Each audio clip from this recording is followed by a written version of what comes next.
Welcome to episode 164 of the Bullvine. Today, we're exploring the dairy industry of 2025, a landscape as unpredictable as a startled heifer. We'll cover everything from declining heifer numbers to advancing technology, revealing truths that could shape your farm's future. Get ready for an intense journey through modern dairy farming's ups and downs. Welcome to the Bullvine Podcast, where we tackle the real issues facing dairy farmers today. I'm your host, Bella, and joining me is dairy industry expert Douglas. Today, we're diving into the challenges and opportunities of 2025's dairy landscape. Thanks, Bella. We've got a lot to cover, and I hope we can provide some valuable insights for our listeners. Let's start with the market. What's the outlook for 2025? It's a complex situation, Bella. The USDA is projecting milk at $23.05 per hundredweight, but we all know how quickly that can change. For 2025, we're looking at cheddar cheese at $1.86.5 per pound, dry whey at 64 cents, butter at $2.69.5, and non-fat dry milk at $1.34. But these are just projections, and the reality on the ground can be very different. How can farmers navigate this uncertainty? It's about risk management. Consider using forward contracts or dairy revenue protection tools. These can help protect up to 95% of your expected milk earnings. But I want to acknowledge that this isn't easy. It requires careful planning and often professional advice. I'd recommend reaching out to your local extension office or a trusted financial advisor to discuss what strategies might work best for your specific situation. We're hearing a lot about the heifer shortage. Can you elaborate? It's a serious concern. We're down to 3.91 million replacement heifers, a 47-year low. As of January 2025, we've got 37.2 million cows and heifers that have calved, 27.9 million beef cows, and 9.3 million milk cows. Only 3.9 million are for milk cow replacement, and just 2.5 million are expected to calve. What does this mean for the average dairy farmer? It means we need to focus on longevity and efficiency. Genetics play a crucial role here. Look at traits like profitable lifetime index, net merit, and feed conversion efficiency. But it's not just about genetics. Management is key. Pay close attention to your transition cows, focus on cow comfort, and work closely with your veterinarian to maintain herd health. It's a lot to manage, but these efforts can pay off in the long run. The industry seems to be going through some big changes. What are you seeing? We're seeing significant consolidation. In 2024, we lost 4.8% of dairy farms, but production stayed relatively stable. This isn't just numbers. It represents real families and communities facing tough decisions. We're also seeing geographic shifts. Texas added 35,000 cows, Idaho 17,000, but Minnesota and New Mexico each lost 10,000, Oregon 9,000, and Arizona 8,000. That's concerning.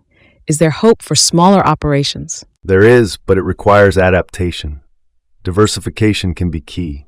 Some smaller farms are finding success by focusing on specialty products or going direct to consumers. Others are exploring value-added products. It's not easy, and it often requires significant changes to your business model, but there are opportunities out there. What about changes coming from Washington? We're facing some challenges. The dietary guidelines are pushing more plant-based options, and the FDA's new healthy classification excludes whole milk and full-fat dairy. The Whole Milk for Healthy Kids Act passed the House, but is stalled in the Senate.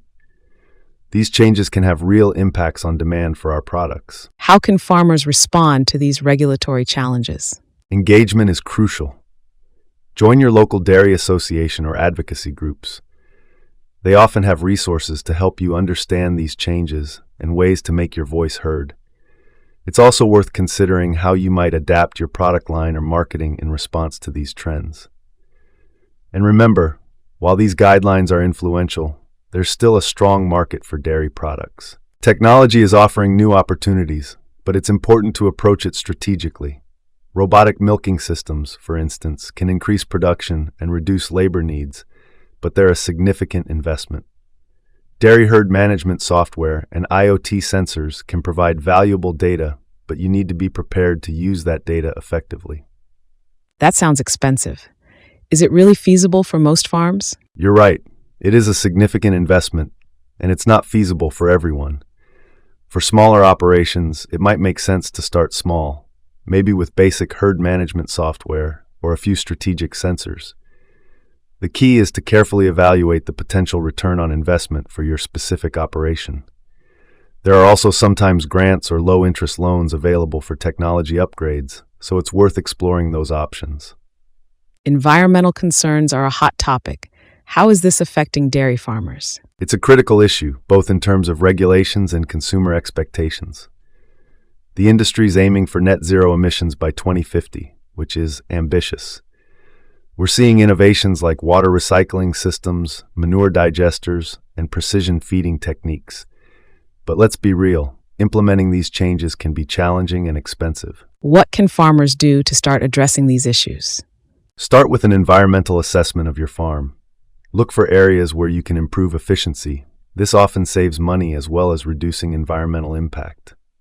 Water conservation is a good place to start, especially in drought-prone areas. Consider your crop choices too. Some farmers are having success with drought-resistant varieties. As for regulations, stay informed about local and state requirements. In Wisconsin, for example, they're working on a nitrogen reduction strategy. It's better to be proactive than to be caught off guard by new rules. Labor shortages continue to be a major issue. What options do farmers have? It's a complex issue. The H-2A program is an option for temporary workers, but it comes with significant paperwork and requirements. You need to provide housing, meet wage requirements, and handle transportation. And if you're bringing workers from abroad, there are additional considerations, like the potential impact on workers' families back home. Automation can help reduce labor needs, but as we discussed earlier, it's a significant investment. And some tasks still require that human touch. So what's the solution? There's no one-size-fits-all answer, but creating a positive work environment is crucial. Competitive pay and benefits, yes, but also think about career development opportunities. Some farms are partnering with local schools or community colleges to create apprenticeship programs. It's also worth thinking about how to make dairy farming attractive to the younger generation. They often have different priorities when it comes to work-life balance.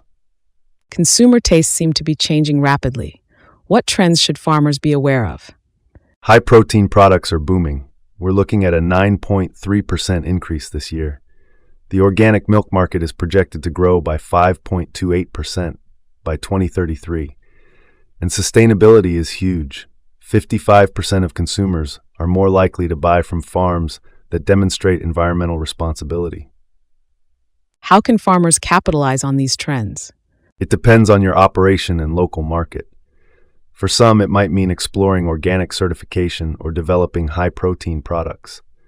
For others, it could be about better communicating your existing sustainable practices. Social media can be a powerful tool here. We're seeing farms increase engagement by up to 40% with effective digital marketing. Don't overlook local opportunities either. The new Free Nutritious Meal Program, MBG, that started this year relies on local production. It could be a great chance to get involved in your community and secure a stable market for your products. The bird flu outbreak has been devastating. What's the latest? It's been a serious challenge, especially in California.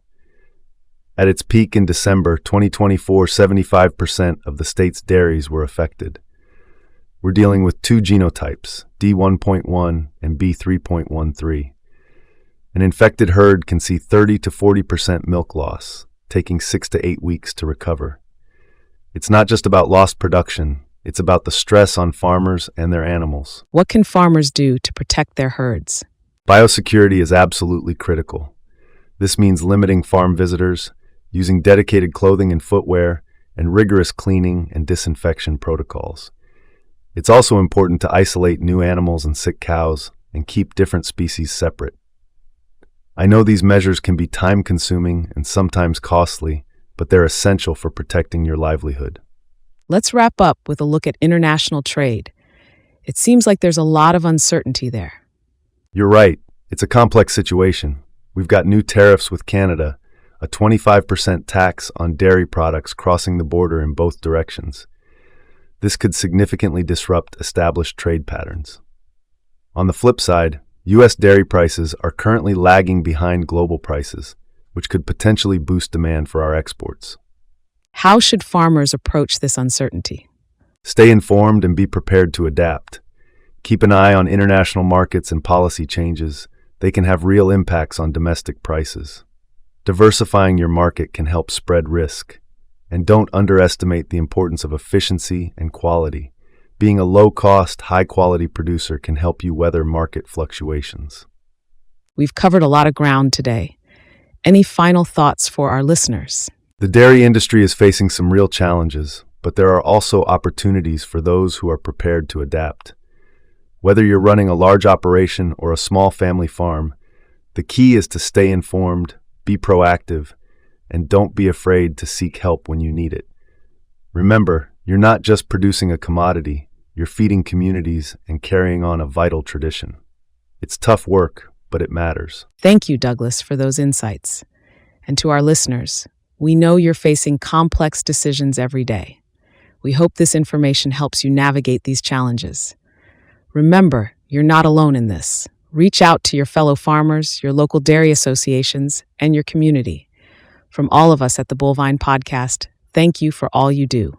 Until next time, keep up the great work. That concludes our look at the dairy industry's challenges and opportunities in 2025. If you've made it this far, congratulations. You're truly dedicated to the dairy world. Don't forget to subscribe to the Bullvine to stay informed about our changing industry. Share this episode with your fellow farmers, as knowledge is a valuable resource. Let us know in the comments how you're handling these uncertain times. Remember, adaptation is key to survival in this evolving market. Until next time, stay resilient and keep moving forward.